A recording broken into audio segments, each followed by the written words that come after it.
आज हम एक ऐसे सवाल को समझने की कोशिश कर रहे हैं जो शायद हम सबके मन में कभी न कभी आता है, खासकर जब हम अपनी फैमिली, ईएमआई और ऑफिस की डेडलाइंस में फंसे होते हैं। सवाल यह है कि एक आम गृहस्थ जो अपनी सांसारिक जिम्मेदारियों में पूरी तरह उलझा हुआ है, उसके लिए ईश्वर से जुड़ने का, या जिसे हम आध्यात्मिक रास्ता कहते हैं, उसका सबसे प्रैक्टिकल तरीका क्या है? और ये सवाल बहुत जरूरी है क्योंकि ज्यादातर आध्यात्मिक रास्ते आप देखिए, जैसे पतंजलि का अष्टांग योग, हाँ, वो एक त्यागी या सन्यासी के जीवन को ध्यान में रखकर बनाए गए हैं। हाँ, उनमें जो अनुशासन चाहिए वो बहुत कठिन है। बिल्कुल, यम नियम यानी नैतिक अनुशासन, फिर आसन, प्राणायाम, ध्यान, इन सब के लिए जिस स्तर की एकाग्रता और समय चाहिए, वो घर गृहस्थी की नाना जंजाला के बीच। नाना जंजाला, ये शब्द स्रोतों में भी आया है। इसका मतलब सिर्फ जिम्मेदारियां ही नहीं है ना? नहीं, बिल्कुल नहीं। जंजाल का असली मतलब है मन का लगातार बाहर की ओर भागना। बच्चों की चिंता, पैसे की फिक्र, सामाजिक रिश्ते, इन सब के बीच मन को अंदर की ओर मोड़ना ही तो सबसे बड़ी चुनौती है। वो एक दुर्गम शैल या कह लीजिए एक विशाल पहाड़ है जिस पर चढ़ना मुश्किल है। तो सवाल ये है कि क्या आम आदमी के लिए कोई और रास्ता है? और हमारी स्रोतों के मुताबिक यही सवाल भक्त हरिपाल जी ने अपने गुरु से पूछा था और जवाब मिला, संत सेवा। संत सेवा यानी संतों की सेवा करना। आज हम हरिपाल जी की इसी कहानी को एक केस स्टडी की तरह देखेंगे। ये सिर्फ एक कहानी नहीं है, बल्कि ये भक्ति, नैतिकता और इरादे की ताकत पर एक बहुत ही इंटेंस कमेंट्री है। हम देखेंगे कि कैसे उनकी अटूट श्रद्धा ने उन्हें असाधारण परिस्थितियों में डाल दिया और कैसे ये कहानी कर्म और धर्म के बीच के उस द्वंद्व को सामने लाती है जिस पर कई दर्शनों में सदियों से बहस हुई है। तो हरिपाल जी ने गुरु के इस एक वाक्य को ही जीवन का मिशन बना लिया। आप कह सकते हैं एक 1 पॉइंट एजेंडा। हाँ, बिल्कुल। वो पूरी लगन से संतों की सेवा में जुट गए। स्रोतों में उनकी सेवा का जो वर्णन है वो बहुत ललित है। मतलब दूर से संतों को देखकर प्रणाम करना, फिर फूलों से स्वागत, उनके पैर धोना, तिलक लगाना, आरती करना और भोजन कराने का भाव तो अद्भुत था जी। वो संतों को इस भाव से खिलाते थे मानो स्वयं भगवान भोग लगा रहे हों। जैसे एक माँ अपने बच्चे को खिलाती है, वैसे ही और लीजिए कहकर आग्रह करते थे। यहाँ महत्वपूर्ण यह है कि ये सिर्फ एक क्रिया नहीं थी, ये गहरा भाव था, यानी इंटेंशन। बिल्कुल, वो हर संत में अपने आराध्य को देख रहे थे। और जल्दी ही उनकी ख्याति फैल गई। संतों की मंडलियां एक दूसरे को बताने लगी कि भाई हरिपाल जैसा सेवक कोई नहीं। और नतीजा ये हुआ कि उनके घर पर संतों का तांता लग गया।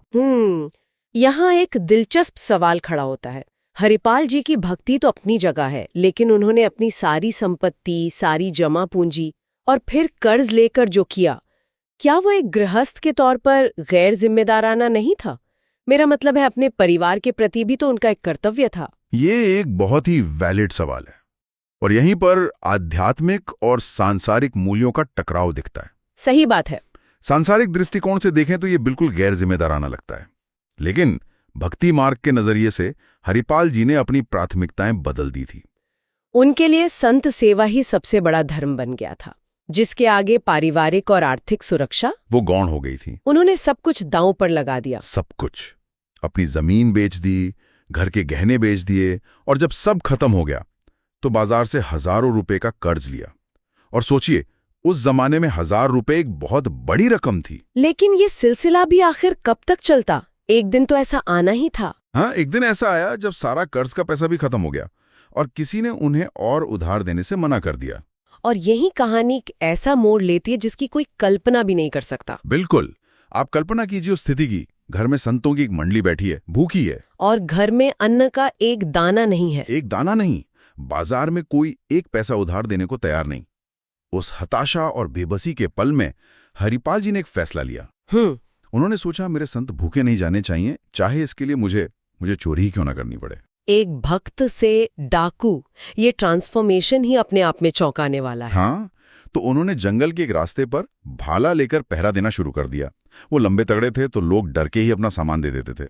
पर उन्होंने अपनी इस डकैती में भी एक नियम बना लिया था, है ना? और ये नियम ही इस कहानी को और दिलचस्प बनाता है। क्या था वो नियम? नियम था कि वो किसी को शारीरिक चोट नहीं पहुंचाएंगे। और दूसरा, अगर कोई व्यक्ति भगवान का नाम ले रहा है, अच्छा, या जिसके गले में कंठी माला या माथे पर तिलक जैसा कोई भक्ति का चिन्ह है, तो उसे नहीं लूटेंगे। अरे वाह, ये तो कमाल का साइड इफेक्ट है। मतलब एक डाकू के डर से पूरा रास्ता ही भक्तिमय हो गया। यही हुआ। स्रोतों में लिखा है कि उस रास्ते पर यह खबर फैल गई कि एक डाकू है जो भक्तों को नहीं लूटता। तो फिर तो हर कोई भक्त बन गया होगा। बिल्कुल। नतीजे ये हुआ कि उस रास्ते से गुजरने वाला हर व्यक्ति, चाहे उसने जीवन में कभी पूजा पाठ न किया हो, श्री राम जय राम या राधे राधे का कीर्तन करते हुए निकलने लगा। लोग शायद अस्थाई तिलक और कंठी भी पहनने लगे होंगे। हाँ बिल्कुल, लोग यात्रा पर निकलने से पहले अस्थायी तौर पर ये सब धारण करने लगे। ये मानव मनोविज्ञान का एक अनोखा उदाहरण है, जहां डर ने लोगों को वो करने पर मजबूर कर दिया जो शायद भक्ति ना कर पाती। हरिपाल जी के एक गलत काम ने अनजाने में ही एक अच्छा माहौल बना दिया। सही कहा, लेकिन इससे हरिपाल जी की समस्या का हल नहीं हुआ। हाँ, अब तो उनका चोरी का रास्ता भी बंद हो गया, क्योंकि हर कोई भक्त बन के निकलने लगा था। और घर पर संत अब भी भूखे थे। उनकी पत्नी ने पड़ोसियों से मदद मांगने की कोशिश की, लेकिन लोगों ने दरवाजे बंद कर लिए। अब वो पूरी तरह से टूट चुके थे। हर दरवाजा बंद था। उसी हताशा में उन्होंने भगवान को पुकारा। उन्होंने ये नहीं कहा कि मुझे दर्शन दो। उन्होंने क्या कहा? उन्होंने कहा, प्रभु आप मिले या ना मिले, पर आज मेरे संत भूखे नहीं जाने चाहिए। मुझे कोई रास्ता दिखाइए। ये एक भक्त की अपने आराध्य के प्रति शिकायत भी थी और एक बेबस इंसान की आखिरी पुकार भी। और कहते हैं ये पुकार सीधे भगवान कृष्ण तक पहुंची। और यहीं से भगवान की लीला शुरू होती है, जो इस कहानी का सबसे गूढ़ हिस्सा है। बिल्कुल। भगवान कृष्ण ने रुक्मिणी जी से कहा कि चलो आज अपने एक महान भक्त के दर्शन करने चलते हैं। अच्छा। उन्होंने रुक्मिणी जी को बहुत कीमती आभूषणों और वस्त्रों से सजाया और खुद एक अमीर सेठ का वेश बनाया। लेकिन इसमें एक शर्त थी, जहां तक मुझे याद है। हाँ, और वो शर्त बहुत महत्वपूर्ण है।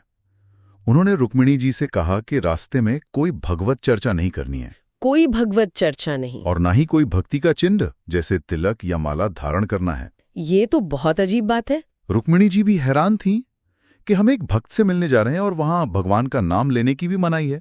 ये कैसा भक्त है? पर वो कृष्ण के साथ चल दी। तो एक तरह से भगवान ने एक जाल बिछा रहे थे। वो खुद को ठीक वैसा प्रेजेंट कर रहे थे जैसा हरिपाल जी के नियम के हिसाब से एक आदर्श शिकार होना चाहिए। बिल्कुल, एक अमीर सांसारिक व्यक्ति जिसमें भक्ति का कोई लक्षण न हो। ये एक परीक्षा थी। लेकिन हुआ उल्टा। होनी को कुछ और ही मंजूर था। जब कृष्ण सेठ के रूप में हरिपाल जी के पास पहुंचे तो हरिपाल जी की निराशा वो आशा में बदल गई। उन्हें लगा कि भगवान ने उनकी सुन ली। हाँ, उन्होंने इन अमीर सेठ सेठानी को देखा, कोई तिलक नहीं, कोई माला नहीं और बेशकीमती गहनों से लदे हुए। उन्हें लगा कि भगवान ने उनकी प्रार्थना का जवाब भेज दिया है। मतलब उन्हें ये नहीं लगा कि ये कोई भक्त है जिनकी सेवा करनी है, बल्कि उन्हें लगा कि ये शिकार है जिन्हें लूटकर संतों की सेवा की जा सकती है। एकदम सही। कृष्ण ने आकर कहा, सुनते हैं इस जंगल में चोर हैं, ये एक सोने की मोहर लो और हमें सुरक्षित पार करा दो। हरिपाल जी के लिए तो मानो अंधे को आंखें मिल गईं। उन्होंने तुरंत वो स्वर्ण मुद्रा अपनी पत्नी को दी। हाँ, और कहा कि संतों के लिए जलपान का प्रबंध करो, भोजन का बड़ा प्रबंध मैं रास्ते में कर लूंगा। उनके दिमाग में पूरी योजना तैयार थी कि इन दोनों को लूटकर महीनों तक संत सेवा चलेगी। और फिर वो क्षण आया जंगल के बीच में। जी, हरिपाल जी ने अपना असली रूप दिखाया, भाला आगे किया और कहा, अपने सारे गहने उतार दो। रुक्मिणी जी तो चौंक गए होंगे। बिल्कुल, कि जिसकी रक्षा के लिए इसे रखा वही हमें लूट रहा है। लेकिन कृष्ण शांत रहे। उन्होंने कहा, उतार दो। और रुक्मिणी जी ने एक एक करके सारे आभूषण उतार दिए। सारे। लेकिन एक अंगूठी जो शायद उन्हें बहुत प्रिय थी, उन्होंने बचा ली। पर हरिपत जी की नजर उस पे पड़ गई। हाँ, उनकी पैनी नजर थी। वो बोले, इसे भी निकालो। तुम्हें अंदाजा भी है कि इससे कितने संतों का पेट भरेगा। उनका पूरा ध्यान, मतलब पूरा फोकस उस धन पर था जिससे सेवा हो सके। और जब रुक्मिणी जी ने आनाकानी की तो हरिपाद जी ने उनकी उंगली पकड़कर धीरे से मरोड़कर अंगूठी निकाल ली। ये एक हिंसक क्रिया थी। वो उस वक्त एक डाकू थे, भक्त नहीं। और यहीं पर कहानी अपने चरम पर पहुंचती है। बस इसी क्षण जब हरिपत जी का ध्यान सिर्फ और सिर्फ संत सेवा पर था, जब उनका अपना कोई स्वार्थ नहीं था और जब उन्होंने सेवा के लिए एक हिंसक कर्म किया, उसी पल भगवान कृष्ण अपने चतुर्भुज रूप में प्रकट हो गए। रुकिए, ये सबसे हैरान करने वाला हिस्सा है।